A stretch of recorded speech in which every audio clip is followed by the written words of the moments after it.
The new Netflix documentary, The Crash, is bringing the Mackenzie Shirilla case back into the spotlight. And honestly, this story still leaves so many people divided and emotional. What started as a tragic car crash in Ohio back in 2022 turned into one of the most controversial true crime cases in recent memory. For anyone unfamiliar, Mackenzie Shirilla was convicted after prosecutors argued she intentionally drove her car over 100 miles per hour into a building, killing her boyfriend Dominic Russo and friend Davion Flanagan, while she survived. The court called it a deliberate act, while her family has continued insisting it was never intentional. Now, after Netflix released The Crash, the attention around the case has exploded all over again. And it's not just affecting Mackenzie.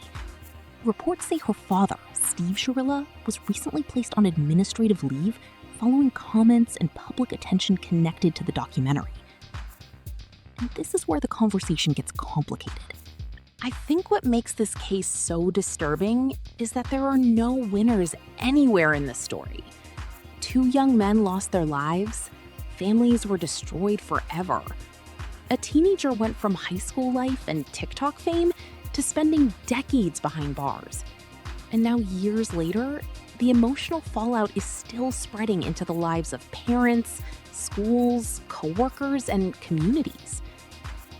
Watching people debate this online feels surreal because everyone sees something different.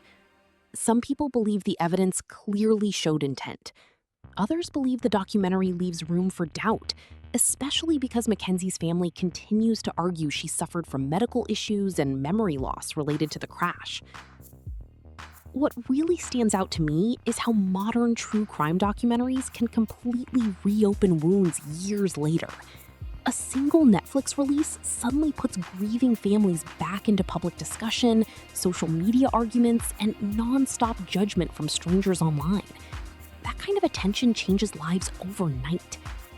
And honestly, regardless of what side someone believes, it's heartbreaking seeing how one moment changed so many futures forever. The internet will keep arguing about guilt, innocence, evidence, and responsibility. But behind all the headlines are real families still carrying unimaginable pain every single day.